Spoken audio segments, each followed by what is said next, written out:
जी रमेश रतुड़ी जी पहुँचे हैं, उनके साथ विश्वविद्यालय में इंजीनियर हैं श्री राजकिशोर थब्याल जी पहुँचे हैं। और मैं आप लोगों को ये बता दूं कि बहुत सारे जो है हमारे विद्यार्थी रहे हैं, जैसे पीछे से जो है अधिवक्ता भी हैं और पूर्व छात्र संघ अध्यक्ष भी हैं, श्री नरेश बैनर्जी। थोड़ा सा जैसे कि सारे लोग हमारे लोग यहाँ पर वरिष्ठ जागरूक नागरिक हैं, समाज के लिए सोचते हैं।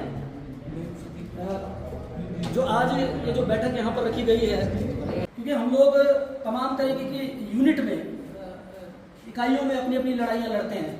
मैं किसी संगठन से जुड़ा हूँ, अपनी लड़ाई हम लड़ते हैं, आप किसी संगठन से जुड़े होंगे। लेकिन अगर हम पूरे बृहद तौर पर सोचें और उसको बड़े स्तर पर सोचें तो एक विवेकानंद जी बने मुख्यमंत्री से जो सारा कुछ हुआ है वो हरियाणा के दिल्ली थे। ये कोई अकेले नित्यानंद जी का फैसला नहीं हो सकता। एक व्यक्ति को दोष देना उचित नहीं है। अगर उनका फैसला था तो कोश्यारी जी बदल लेते। और सबसे बड़ी बात है 2002 में तो पूर्ण बहुमत की सरकार आई थी। वो कह रहे थे कि वो अंतरिम सरकार थे, उसके अंतरिम कानून थे, हम उनको खारिज करते हैं, हम अपना कानून बना रहे हैं। जो देश में मूल निवास है वही हमला कर रहे हैं, जो कानून बनाने का अधिकार है हम वही कर रहे हैं। ये 9वें मुख्यमंत्री है हमारे, मतलब 9वीं बार शपथ ली गिनती में जो गया। आज तक किसी ने कोई इस दिशा में कोई उचित कदम उठाया है? अक्सर हम कहते हैं कि, और है भी सच है कि जो बाबा जितना बड़ा हुआ आंदोलन, चाहे उसके पीछे जो भी कारण है कि ओबीसी आरक्षण के खिलाफ हुआ। क्या कहते हैं, यही कुछ समय तक दिया जाता है कि हमारे यहाँ तो केवल 2-2.5% है ओबीसी, और यहाँ आपने 27% लागू कर दिया शिक्षण संस्थाओं में, दूसरी जगह में, इसका हमारा हक मर रहा। अब तो उत्तराखंड सरकार 27% लागू कर रही है। आपने देखा जो 90 जातियाँ जो है उन्होंने जो ओबीसी में शामिल की है। आपने कुर्मी कौन है यहाँ, कहार कौन है, छिपी कौन है? ये जातियाँ हैं, 90 जातियाँ, मुश्किल से 5-7 जातियाँ हैं। सारे के सारे लोग जो आएंगे वो 27% आरक्षण यहाँ लागू होगा। और वो कह रहे हैं, समाजवादी पार्टी के जो महासचिव रहे हैं यहाँ, उन्होंने कुछ दिन पहले कहा 26-27 नहीं, हम 36% है। ये एक तो बड़ा संकट आपके सामने आने वाला है। दूसरा, हम भू कानून की बात कर रहे हैं, ये तो पहले से होना चाहिए था। गंगा यमुना शारदा प्रबंधन बोर्ड, जो मध्य हिमालय से तीनों नदी प्रणालियां निकलती है, गंगा यमुना शारदा, उसके लिए गंगा यमुना शारदा प्रबंधन बोर्ड की व्यवस्था की गई है। उसमें 6 राज्य सदस्य हैं और केंद्र सरकार सदस्य है। जहाँ हरियाणा, आपका दिल्ली, हिमाचल, राजस्थान का जो हक जो है की बात आएगी, और वहाँ उत्तराखंड, मूल तो उत्तराखंड है ना, उत्तराखंड एक तरफ हो जाएगा, बाकी राज्य एक तरफ हो जाएंगे, तो केंद्र उनकी तरफ होगा, तो उस पर छेड़े ही नहीं है। केवल किसानों बांध को लेकर के एक बार त्रिवेंद्र सिंह जी के सामने बैठक हुई थी, लोगों ने उस पर ध्यान दिया, जब हिमाचल ने कहा भाई हमारा ये है इसमें। तो संकट तो इतना है कि हम तो लगता है कि कुछ समय बाद जो आप उसकी बात कर गलत है कि हमारी स्थिति होने वाली है जो मणिपुर की हुई है, और शायद उससे भी बुरी होने वाली है।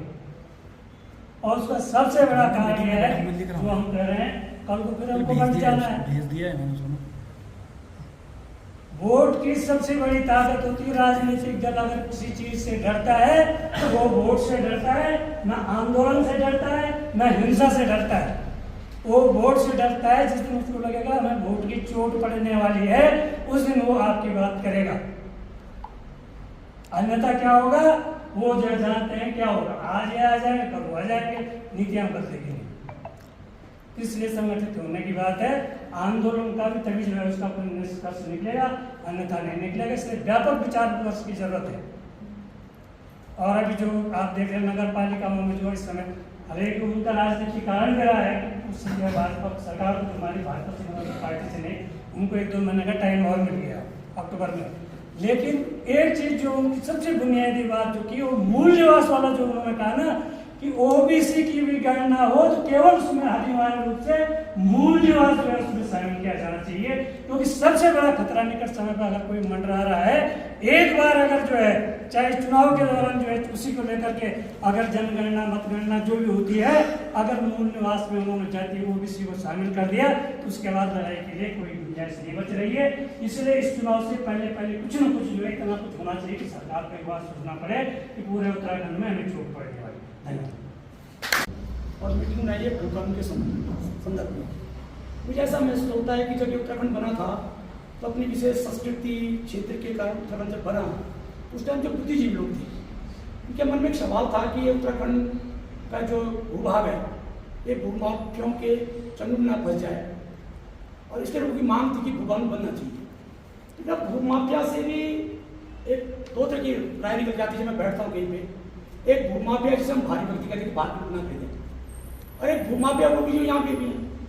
तो मेरे मन में अक्सर प्रश्न आता है कि मान लो स्थानीय भूमाफिया किसी गांव में जाके कोई जमीन खरीदता है, होटल बनाता है, तो क्या वो जमीन बेचने वाला व्यक्ति उस होटल का मालिक बन जाएगा, बर्तन मांजेगा, जैसे बार वाला कर देगा?